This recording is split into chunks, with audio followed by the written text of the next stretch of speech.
Et bonjour à tous! Bienvenue sur cette nouvelle vidéo, j'espère que vous allez bien. Moi ça va super bien. On se retrouve aujourd'hui donc pour une vidéo un peu spéciale. Ça va être une vidéo, questions-réponses sur le thème des plantes, toujours bien sûr. C'est un tag plante, tu préfères? Et j'ai vu ça, sur la page, Instagram, de Digitaline Bolton, qui s'est filmée en répondant aux questions, de ce tag qu'elle a elle-même vu, sur un autre, compte Insta. J'ai trouvé ça super sympa. Je me suis dit: «Ben, je vais vous faire pareil, je vais répondre à ces questions». Je trouve que c'est hyper divertissant. Moi, j'apprécie, de regarder, ce genre de vidéos et je trouve aussi que ça permet de, mieux se connaître, de mieux connaître, le ou la plante addict auquel on a affaire et de pouvoir, s'identifier à lui ou pas. Voilà, parce que c'est comme pour tout, hein, chacun est différent. Donc voilà, je trouve ça hyper sympa. Et du coup, on va commencer tout de suite. Il y a 13 questions, et la première, voilà, regardez, j'ai fait une liste. La première question, donc numéro 1, est-ce que tu préfères acheter toutes tes plantes en ligne ou en direct? Alors, j'aime bien acheter mes plantes en direct parce que, ça permet de les voir, directement, si la plante est bien en forme, si elle a peut-être des nuisibles, des choses comme ça. Mais malheureusement, je trouve qu'en jardinerie, ces derniers temps, je vois beaucoup de plantes, qui ont des nuisibles. Et contrairement à ça, j'ai jamais eu aucun nuisible sur une plante que j'ai commandée en ligne. Ensuite, quand vous commandez en ligne, je trouve que, comment dire? Il y a beaucoup plus de choix selon les sites bien sûr et selon les jardineries. Il y a des jardineries où il y a énormément de choix. Mais moi je trouve que quand vous commandez en ligne, vous avez plus de choix. Heu, ouais, en fait, ce qu'il faut dire aussi, c'est que dans ma région, là où j'habite, en Alsace, niveau jardinerie et vente de plantes, tout ça, on est quand même assez limité. Il y a plein de jardineries, hein, je dis pas qu'il y en a pas, mais ouais, il y a souvent pas beaucoup de choix, en fait. Ensuite, les ventes de plantes, les événements plantes, c'est aussi très limité par là. Alors je vois certaines régions, comme, la Bretagne ou certains endroits du sud où j'entends, souvent des événements, des plantes, tout ça, c'est pas du tout le cas chez moi. Je suis désolée, je suis un peu distraite parce que j'ai en face de moi, mes enfants qui qui me regardent, qui me font des petits pouces comme ça et ma fille aimerait beaucoup, venir sur la vidéo. Mais bon, je lui ai dit que c'était pas possible, je souhaite pas, la montrer sur les réseaux ou autre, donc elle est un peu déçue, mais bon. Je pense qu'elle aurait sa place aussi sur mes vidéos, vu que c'est une future plante addict en devenir. Une petite plante addict en herbe. Bon. Allez les loulous, allez jouer, s'il vous plaît. Voilà, bon, désolée pour cette question numéro 1, j'ai été un peu distraite, mais je répondrai donc sans hésitation que je préfère, acheter mes plantes en ligne, même si j'adore aller me balader en jardinerie et qu'il m'arrive quand même souvent de d'acheter des plantes en jardinerie. Après moi, si j'achète quelque chose, une plante en jardinerie, je vais l'inspecter de la tête aux pieds et je vais l'isoler surtout, en rentrant. D'abord rempotage et ensuite isolation. Isolement, pas isolation. Voilà, mais bon, je fais la même chose, en fait, à vrai dire, avec les plantes achetées en ligne. Bon, je m'éparpille un peu, je suis désolée. On va revenir à nos moutons et on va passer à la question numéro 2. Alors, tu préfères donner ta plante la plus chère ou ta plante la plus ancienne? Mmh. Heu, ben, je préfère donner ma plante la plus ancienne, je crois, parce que, ma plante la plus ancienne, je crois que c'est un spathiphyllum. Ouais, c'est mon spathiphyllum, alors je l'aime beaucoup, hein, mais, je suis pas tant attachée que ça à cette plante. Elle me elle me satisfait, hein, elle fait son taf, il y a pas de souci, mais ma plante la plus chère, je ne saurais vous dire laquelle c'est. Mais par définition, c'est celle qui m'est le plus chère, donc c'est déjà pas la Spathiphyllum. Donc voilà, je crois que je préfère donner ma plante la plus ancienne, mais ça, c'est dans mon cas précis, ça aurait pu être, dans d'autres circonstances, j'aurais pu répondre l'inverse. Voilà. Et puis, on va passer à la question numéro 3. Alors, est-ce que tu préfères avoir une bonne luminosité, mais pas d'humidité, ou bien une bonne humidité, mais pas de lumière? Je pense que c'est pas de lumière naturelle du coup, je sais pas. Mais dans tous les cas, pour moi, la réponse est très simple. L'humidité est importante pour les plantes, tropicales, c'est sûr, mais je crois qu'il y a rien de plus important que la lumière. Donc je préfère largement avoir une bonne luminosité, mais pas d'humidité. L'humidité, c'est important, hein, je dis pas le contraire, mais on peut plus facilement s'en passer, hein, que la luminosité. Voilà. Et puis, nous allons passer à la question numéro 4. Je nous vois un petit lutin qui se balade en face de moi, ou une petite lutine plutôt. Ça va, elle vient chercher ses jouets. Alors, est-ce que tu préfères avoir des plantes à moins 75% de leur prix, mais infestées de cochenilles, ou payer le double, mais garanties sans nuisibles? Franchement, mmh, je préfère les payer le double et pas avoir de nuisibles. Je roule pas sur l'or, hein, mais franchement, alors je préfère en acheter moins et les payer le double et avoir une garantie sans nuisible, plutôt que, de les payer moins cher, plutôt que même les avoir gratuits, mais avec des nuisibles. Moi, je suis, comment dire? Je suis une psychopathe des nuisibles. J'ai jamais eu de nuisible en intérieur, c'est-à-dire j'ai jamais eu de trips, j'ai jamais eu de cochenilles, j'ai même jamais eu d'araignées rouges. Alors vous allez me dire: «C'est parce que ta passion elle est récente, ça fait que 2 ans et cetera». Non, non, mais oui, sûrement vous avez raison et aussi parce que, j'ai une grande collection, mais j'ai pas des 300-400 plantes chez moi. Mais c'est aussi parce que je fais hyper attention, je vous assure, je fais super attention.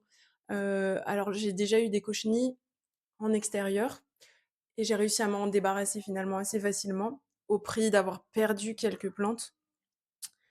Mais, en intérieur, non, à part des moucherons, comme je vous ai déjà dit, mais disons que les moucherons, ne mettent pas en péril la vie de la plante, a priori, à moins que vous laissiez vraiment traîner, longtemps, longtemps, longtemps. Mais, non. Du coup, moi, je préfère avoir des plantes, chères, mais sans nuisibles. Voilà. Question suivante, la numéro 5. Est-ce que tu préfères avoir 100 plantes communes ou 5 plantes ultra rares, licornes? J'adore l'expression. Je préfère largement avoir 100 plantes communes. Je vous ai déjà dit, je ne suis pas à la recherche des plantes les plus rares, les plus chères, les plus, variegata, j'ai rien contre les plantes rares, mais je trouve, qu'on délaisse trop les plantes communes et moi je les adore. Donc je préfère sans plantes communes. Après s'il y a une plante rare que j'adore vraiment, que je flash dessus, ben oui, je vais quand même essayer de la voir. Hem, mais sans plantes communes, ça me va mieux que 5 plantes ultra rares. En plus, si vous avez une plante ultra rare ou ultra chère, vous avez trop la pression de la faire crever, quoi. Moi, si je fais crever, ma petite monstera Adansonii, par exemple, ben, demain, j'en rachète une, quoi. C'est pas pour autant que je veux la faire crever, hein. Voilà et nous passons à la question suivante. Donc, question numéro 6. Est-ce que tu préfères avoir un budget plante illimité, mais une place limitée? Ou est-ce que tu préfères avoir une place illimitée, mais pas de budget pour les acheter? Avoir un budget plantes illimité, mais une place limitée.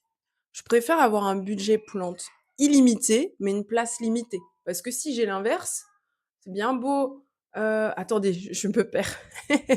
Avoir un budget plantes illimité, mais une place limitée ou une place illimitée, mais pas de budget. C'est bien beau d'avoir une place illimitée, mais pas de budget pour les acheter. Si j'ai un budget illimité mais une place limitée, ben, j'utilise mon budget illimité pour remplir la place que j'ai.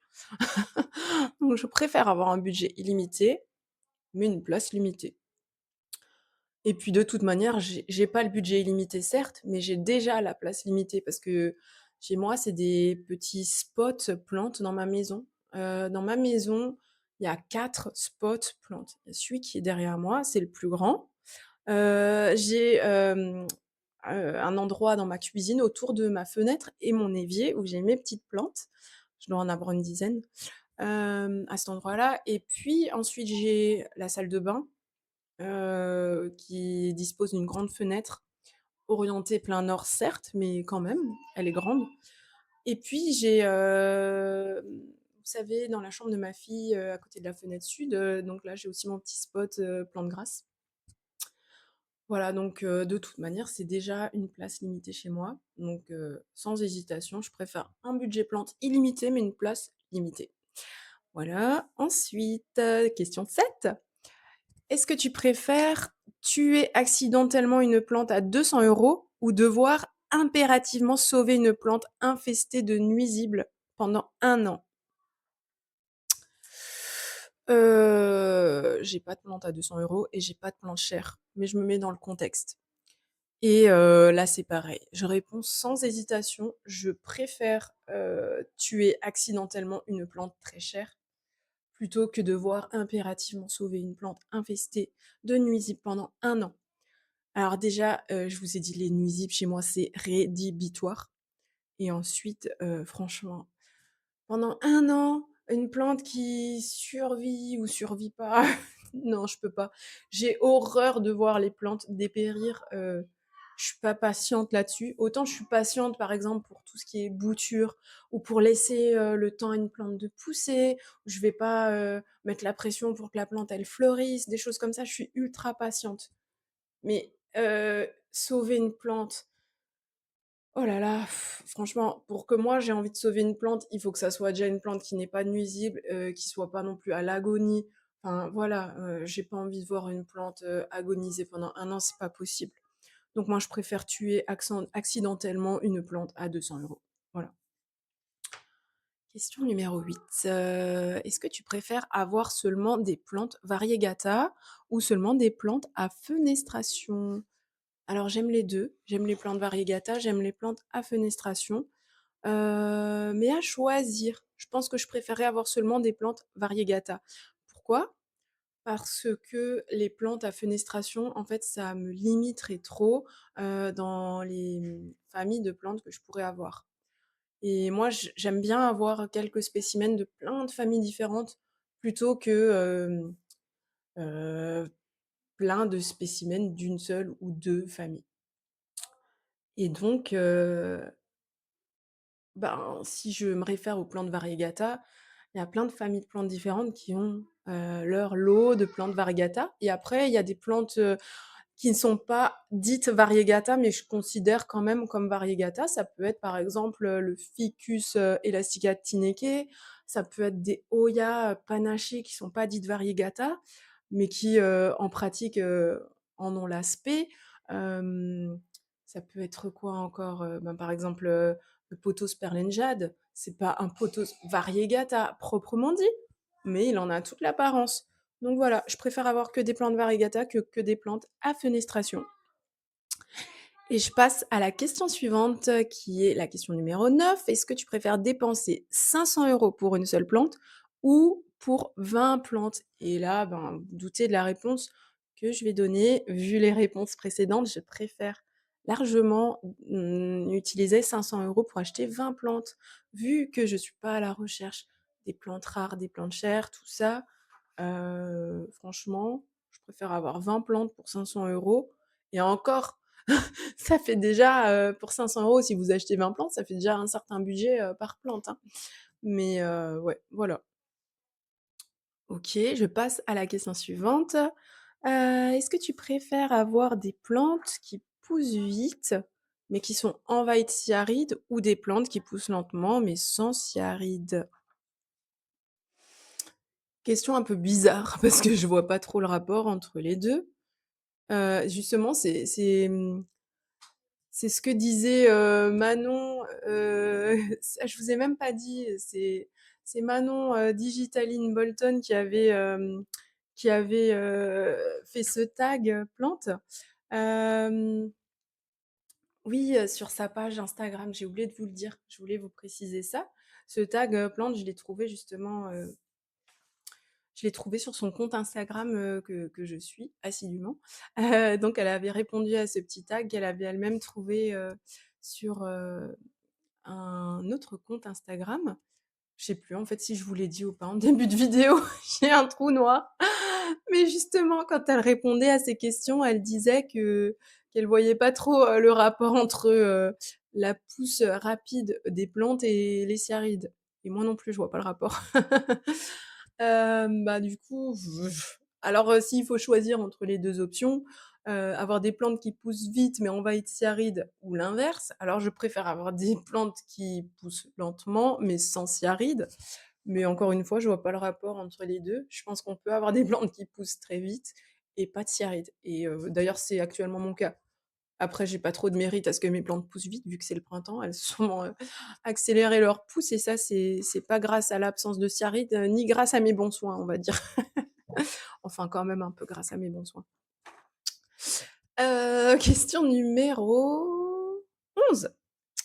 Alors, est-ce que tu préfères avoir toutes les plantes d'un seul genre ou une plante de chaque genre? Ben, je j'y ai répondu en fait un peu plus tôt en répondant à une autre question.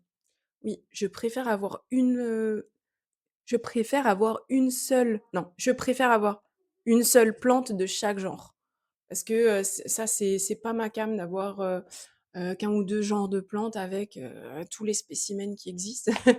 Non, moi j'aime bien avoir, en réalité, j'aime bien avoir, 2-3-4 spécimens de plusieurs familles, en sachant qu'il y a des familles que j'ai pas et que j'aurai probablement jamais. Mais, ouais, ça me fait triper, d'avoir une collection très variée avec, plein de familles différentes, ouais, ça me fait vraiment triper. C'est ça mon truc. Voilà, donc je préfère avoir une seule plante de chaque genre plutôt que, toutes les plantes d'un seul genre. Voilà, voilà.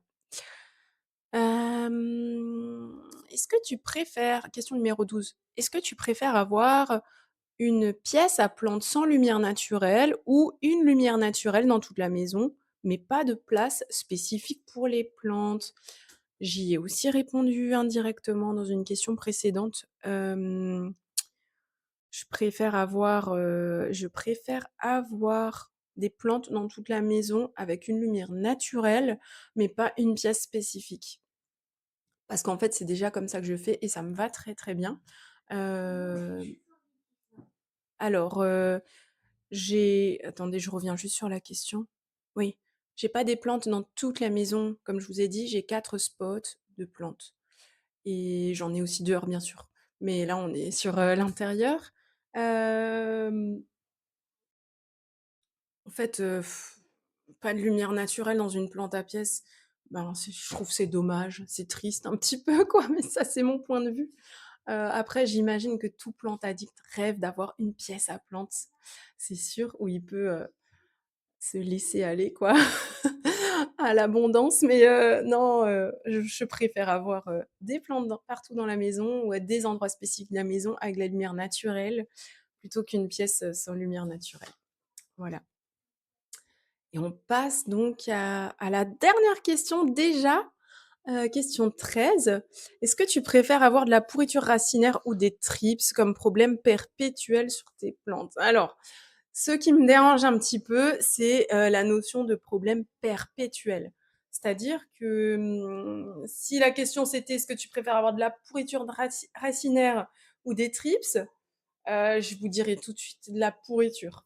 Parce que, vous avez une fois de la pourriture sur une plante, vous essayez de sauver la plante, vous dépotez, vous nettoyez, vous coupez, vous enlevez tout ce qu'il y a à enlever, vous rempotez et vous croisez les doigts. Mais, la pourriture racinaire, c'est pas, contagieux, d'une plante à l'autre, je dirais, contrairement aux thrips. Mais c'est vrai qu'en problème perpétuel, c'est vite relou, quoi. Mais, les tripes, j'en ai jamais eu et j'imagine que c'est encore plus relou, quoi.